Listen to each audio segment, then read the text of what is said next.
I called the cops after my Jeep vanished. Then they asked if I was stealing my own car.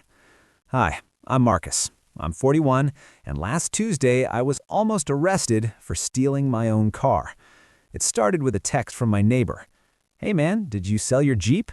I didn't reply. I just stared at the message, confused, then annoyed.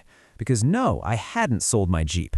I'd parked it outside the night before. Same spot as always. Same dented fender, same roof rack, same dumb live, laugh, lock sticker my ex slapped on it 5 years ago during a wine-fueled craft night, and I never peeled off.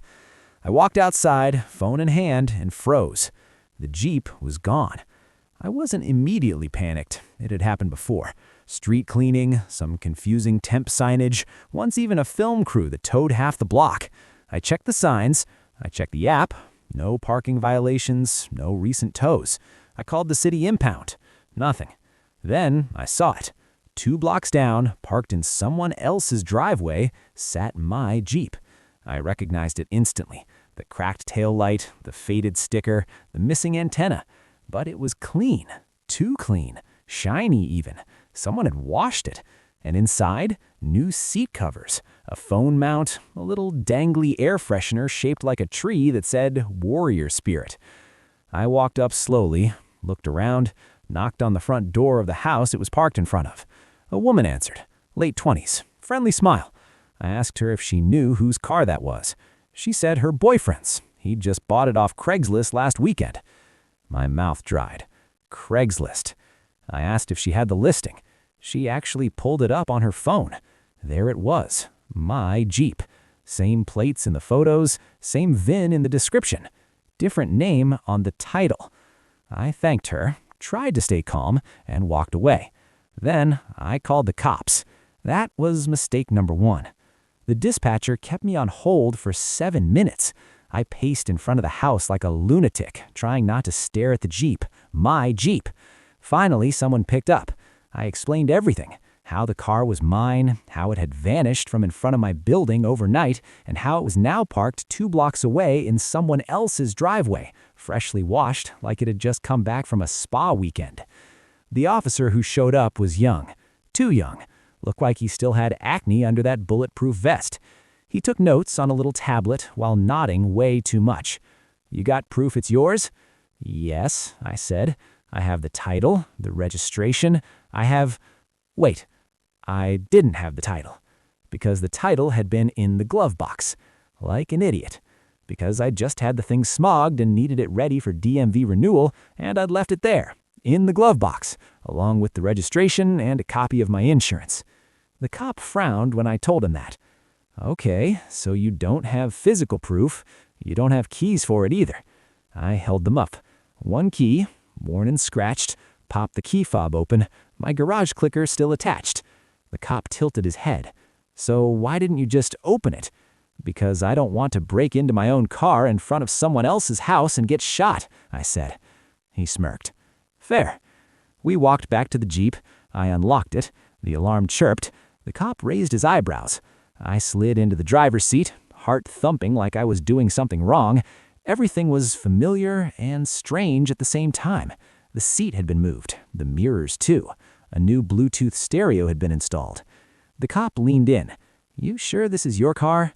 I opened the center console. My emergency granola bar stash, still there.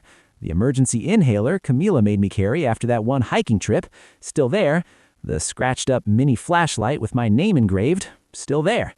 Then the officer gestured to the woman in the doorway. "She says her boyfriend bought it legit. Do you want to talk to him?" "No," I said. "I want to report it stolen." He radioed it in. 5 minutes later, the boyfriend pulled up in a silver Civic, whistling like this was any other Tuesday. When he saw the cop, he froze. The guy was maybe 30, tall, goatee, cheap suit. Claimed he bought the Jeep from a guy named Derek off Craigslist for $2,000 cash. No bill of sale, no ID, no questions asked. I could tell the moment he realized he was screwed, but he still tried. "I mean, maybe it's a different Jeep," he said weakly. "It has my daughter's drawing taped under the sun visor," I said. "She drew that 3 years ago. Of me, with antlers." The cop peered in, saw it, and nodded slowly. The guy went quiet. The Jeep was mine. The theft? A lot more complicated. Because the title I'd left in the glove box? It had been signed over, forged, stolen, then resold to a Craigslist rando for cash. And according to the cop, this wasn't rare. It was a thing. It even had a name. Title washing, what he called it, though it was really straight-up title fraud. And that's when I realized my Jeep was just the start. The cop told us to stay put while he made some calls. The buyer, whose name turned out to be Nathan, sat on the curb, hands in his lap, looking like a kid caught cheating on a spelling test. His girlfriend paced on the lawn, throwing glances at me like I was the problem. Meanwhile, I sat in the driver's seat of my own Jeep, hands gripping the wheel like it might vanish again if I let go. 10 minutes later, a second cruiser pulled up. This time, the cop was older, serious, square-jawed, the kind of guy you imagine narrating a police drama. He climbed out, took one look at me, then said, "You Marcus Bell?" "Yes, sir." "Step out of the vehicle."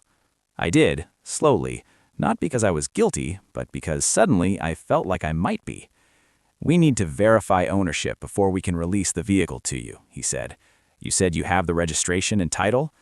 I had them. They were in the glove box. Whoever took the Jeep forged my signature and used them to resell it to a Craigslist rando. "You got any other proof?" His tone was flat, professional, but there was an edge under it, the kind that meant, if you can't prove this soon, you're going to be the one riding in the back of my cruiser. I pulled out my phone, opened my photos, scrolled until I found one from last summer. Me, Camila, and the kids at a gas station during a road trip, the Jeep behind us with a flat tire and a bored-looking dog in the back seat. The cop studied it. "License plate matches. VIN visible in this?" I zoomed in. It was blurry, but you could make out the first few numbers. It still wasn't clean enough. I called Camila. She answered on the second ring. "Hey? Babe, I need the spare title copy. It's in the safe." Pause. "You're at work?" "No, I am on the sidewalk arguing with two cops and a Craigslist moron about who owns our car." "Oh, God." She found it, took a picture, sent it. I handed it to the cop. He compared it to the forged one the buyer gave him. The difference was obvious. Different handwriting, slightly different date. My signature looked like it was drawn by someone who only saw it once. But here's the catch. The forged version had already been submitted to the DMV, logged into their system and moving through the pipeline. The car had been transferred on paper, or close enough that everyone suddenly treated it like it had. Which meant legally, I was standing in a gray zone that did not feel gray at all. I just stared at him. "You're telling me I have to buy back my own car?" He sighed. "We see this more than you'd think. They steal a car, use the real title to create a fake sale, sell it to someone who doesn't ask questions, and once the DMV has it in the system, it's a mess." Nathan perked up. "So technically it's my car?" The cop raised a hand. "Technically, you're in possession of stolen property, so unless you want to push that angle, I'd keep your mouth shut." That shut him up. They took the Jeep in for impoundment while they sorted the paperwork. I stood on the sidewalk watching it get towed again, like déjà vu with extra spite. Nathan offered a weak, "No hard feelings?" as he got into his Civic. I didn't answer. But that night, Camila did some digging online. Message boards, Facebook groups, Reddit threads. Turns out, Derek wasn't just some random con artist. He was running a whole stolen title operation, and I had just become the guy with the best paper trail to blow it wide open. Camila was in full Sherlock mode by the next morning. She'd barely slept, huddled on the couch in sweats with her laptop and a bowl of dry Cheerios she wasn't eating. When I stumbled in, still foggy from a dream where the Jeep turned into a horse and galloped away, she hit me with a rapid-fire update. "His name's not Derek, it's Curtis Withrow. He's been running a title scam for at least 2 years. Look," she spun the laptop toward me. A Reddit thread titled, "Bought a stolen car, now what?"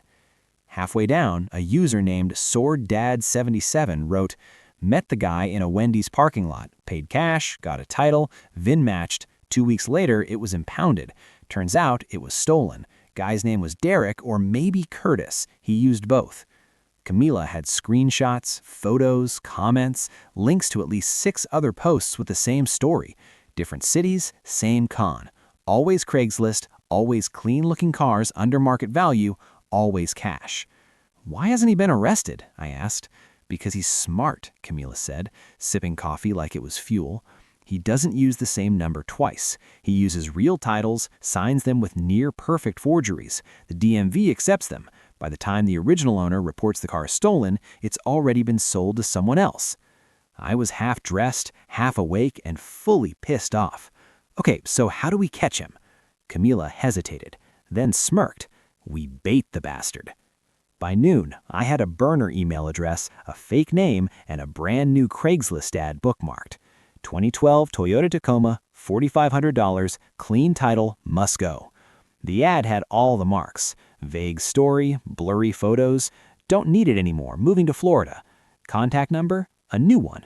But the posting email was familiar. Too familiar. Camila cross-referenced the metadata. Same IP footprint that had posted the Jeep ad. Same image compression settings. Same weird punctuation. Curtis/Derek wasn't even that careful. I messaged him. Used the name Raymond. Said I was interested. Asked if we could meet. He replied 2 hours later. Sent a new number. Gave me a vague location, an abandoned strip mall parking lot off the 7 freeway. I showed the cops. They shrugged. "Unless we catch him in the act, we can't do much," said the same officer who watched my Jeep get towed. So I asked the real question. "What if I catch him in the act?" He sighed. "Then don't be stupid, but if he shows up with forged documents and tries to sell a stolen car, that's a felony. Call us the moment he shows up." So I went. Camila insisted on following in her car, parked across the street like a discount spy. I waited in the empty lot, standing beside a borrowed pickup truck for my buddy Brian. The sun was high, hot, and angry. Then a black sedan pulled in. Curtis got out. Same face I remembered from Nathan's blurry doorbell cam footage. Sunglasses, ball cap, big smile. "You Raymond?" I nodded. He popped the trunk. The Tacoma wasn't there, but the title was, in his hand, already signed, already dated. He started his pitch, smooth, practiced. I let him talk. Then I stepped aside. 2 cruisers rolled in, sirens off, lights flashing. Curtis froze. I saw it on his face. The math, the panic, the sudden sharp realization that this time he'd picked the wrong mark. And I smiled. Curtis tried to run. Didn't even hesitate, just dropped the fake title, spun on his heel, and bolted across the lot like a raccoon that realized the trash can was empty. He didn't make it 10 steps. One of the officers, a woman built like a linebacker, tackled him so hard I heard the wind leave his lungs from 50 feet away. He hit the pavement with a sound I won't pretend didn't bring me a small amount of joy. Handcuffs clicked. Curtis was still wheezing when the cops rolled him over and read him his rights. One of them picked up the title from the pavement and slid it into an evidence bag. Another turned to me. "You baited him well, Mr. Bell. Dumbest smart guy I've seen in a while." Camila pulled up beside us in her hatchback, window already down. "Was that a tackle I heard? That sounded like a real tackle." The cop smirked. "She's got scholarship offers from 2 departments. You're lucky she likes working locally." Curtis, now sitting on the curb with scuffed-up hands and a suddenly broken-looking ego, started muttering. "I didn't steal anything, man. I just flipped cars. That title's real. People don't ask questions. They want a deal, I give them a deal." The cop raised an eyebrow. "So you admit the title's forged?" "No, I'm saying they don't care. I'm just giving people what they want." "That's not how the law works, Curtis." "It's Derek." "It's not." The officer pulled me aside a few minutes later and lowered his voice. "He's small-time, but he's slippery. Your bait might have given us the leverage we need. Once we get a warrant, we'll see what's in that phone of his. If he's been running this across multiple states, that's federal." I just nodded, staring at Curtis, who was now sulking on the curb like a kid who got caught drawing on the walls. "What about my Jeep? Can I get it back?" "Depends on the paperwork, but with what we found, I'd say odds are good. The DMV'll need to void the forged transfer. Might take a few weeks, but this definitely helps your case." Camila stepped out of the car, brushing crushed granola from her hoodie. "You're telling me we might actually win for once?" The cop smiled. Ma'am, you did half our job, more than half. 2 weeks later, I got a call from the DMV. The title transfer had been voided. My registration was restored. The Jeep, my Jeep, was back in impound, waiting for pickup. When I got there, it was parked between two cars that looked like they hadn't run since the Obama administration. Mine stood out, still clean, still reeking of warrior spirit. The tow lot manager handed me the keys and a clipboard. "Hell of a mess you were in, huh?" "Yeah," I said, climbing in, "but I got my car back." He gave me a long look. "Not just your car, man, your dignity, too." He was half joking, but he wasn't wrong. I drove home with the windows down, one hand on the wheel, Camila behind me in her car, and Eye of the Tiger blasting through the upgraded speakers that Nathan had apparently installed. I made a note to send him a thank you text. Maybe later, maybe never. Back home, Brooklyn and Levi came running out to see the Jeep like it was a returning war hero. "Can we ride in it?" I laughed. "Only if you promise not to sell it to a man named Derek for $2,000 cash." Levi blinked. "Is that a real rule?" "It is now." We drove around the block with them hanging out the windows like dogs.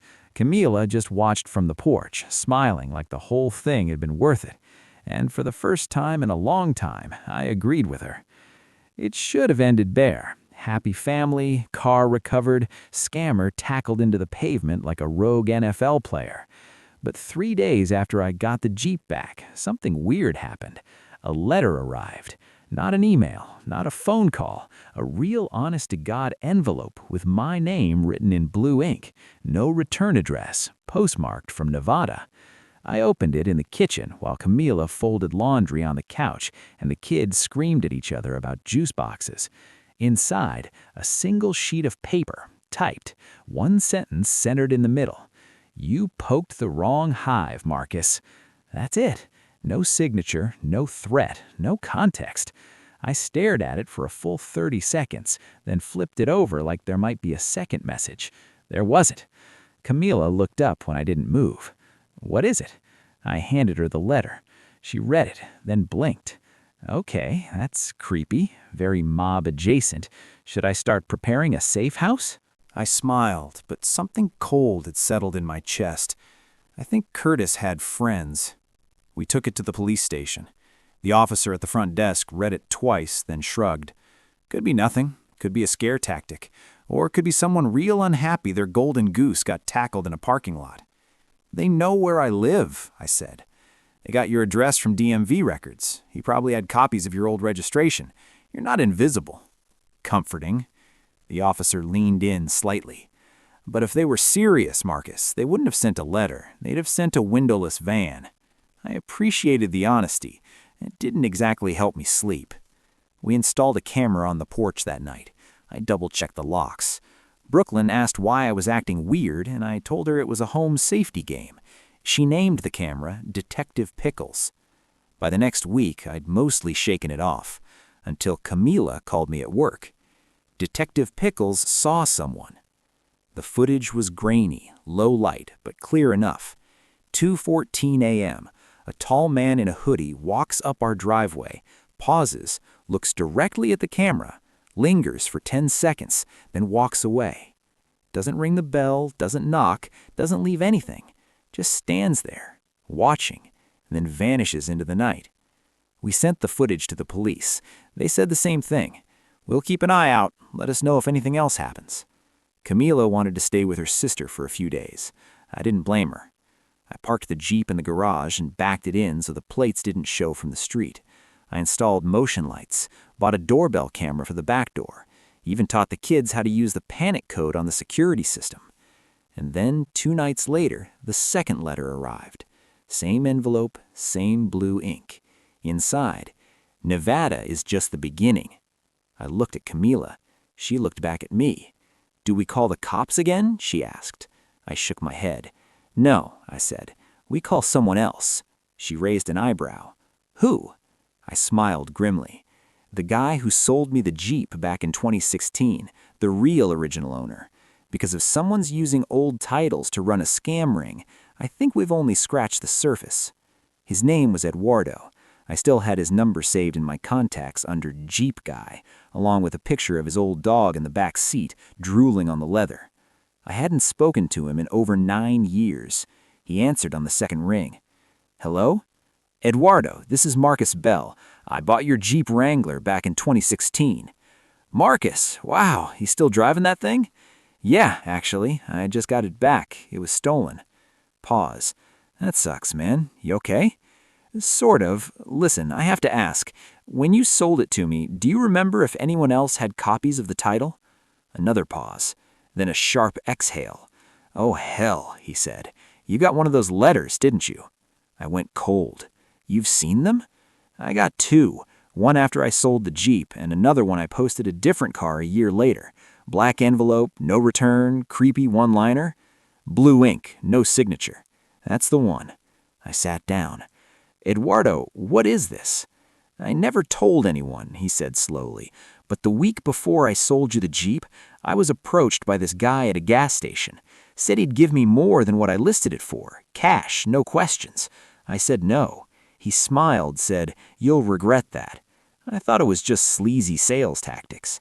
"And you didn't report it? To who? The creepy Craigslist counsel?" He wasn't wrong, but then he got serious. "A few months later, someone broke into my garage. Nothing stolen, just papers rifled through. Glove box in my other car wide open, like they were looking for something. Like titles. Yeah, Eduardo gave me a name. Not Derek, not Curtis. Victor. Big guy, early 40s, thin scar on his cheek, and a thing for using fake names and burner phones. He wasn't just flipping stolen cars. He was the one supplying the fake titles to people like Curtis. He's not Craigslist level anymore. He's wholesale, sells in volume, has people working under him. They find listings, steal the title info, then wait, sometimes for years. That chilled me. Wait for what? For you to slip, for you to leave something in the glove box, for someone like Curtis to make a move. Camila and I stayed at a hotel for a few days, not because I wasn't scared. Okay, partly because I was scared, but mostly because I needed space to think. Victor was smart, careful, and quiet. But if Curtis was in jail, and I knew from the police that he was, now facing fraud and grand theft charges, then Victor would know he'd lost the pipeline, and I'd made noise. Too much noise. "I think he's tying off loose ends," I told Camila over lukewarm coffee in the hotel lobby. "He's trying to intimidate me into silence." She reached across the table and squeezed my hand. "It's not going to work." "No, it's not. But I'm not going to wait around either." I went back to the police with the new name, Victor. The detective, the same linebacker woman who tackled Curtis, nodded like she'd heard it before. "He's slippery. We've tried to build a case, but it's tough. He insulates himself. No digital trail, no fingerprints. The guys who get caught don't talk. I want to help you catch him." She gave me a look. "You sure? This won't be safe. He doesn't like being seen." "I don't like being threatened," I said. She leaned back in her chair. "All right then, Marcus, let's make him visible." The plan was simple. Dangerous, maybe, but simple. I'd list the Jeep for sale. Not really, just enough to get Victor's attention. The detective had a specific listing template prepared, phrases Curtis and his network had used before, things like "no lowballers" and "title in hand, quick sale." They even flagged the post with a subtle watermark, one Victor's people would recognize, a signal that this was bait but not too obvious. Within 2 days, I got a reply. "Still available?" The number was local. The name given was Tom, but the detective ran a trace. It pinged off a burner, one connected to a known associate of Victor. We arranged a meet at a warehouse lot near the freeway, public but quiet. I was wired, mic taped under my shirt. The detective and 2 other officers were parked half a block away, pretending to inspect a broken food truck. I waited next to the Jeep. At exactly 5 p.m., a matte black SUV pulled up. 2 men inside. One stayed behind the wheel, the other got out. Bald, stocky, scar on his left cheek. Victor. He approached casually, hands in pockets, smiling like we were old friends. "You Marcus?" "Yup." "Nice Jeep," he said. Then he glanced at the license plate. "Actually, I think I've seen it before." I didn't blink. "Small world." He laughed softly.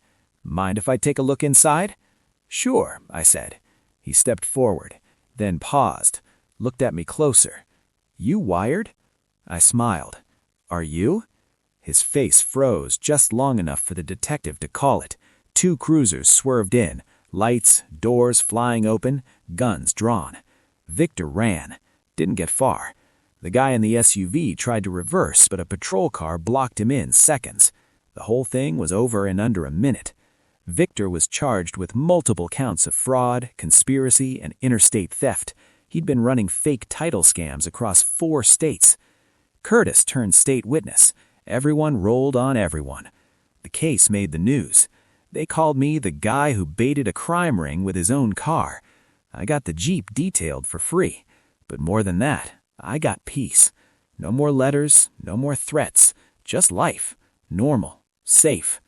Sometimes Brooklyn still asks why I put a camera in the Jeep. Because, I tell her, even when you win, you stay smart. Camila always adds, and maybe because your dad's allergic to peace and quiet. She's not wrong, but for the first time in years, I wasn't invisible. I was seen, and I'd never let anyone take that from me again.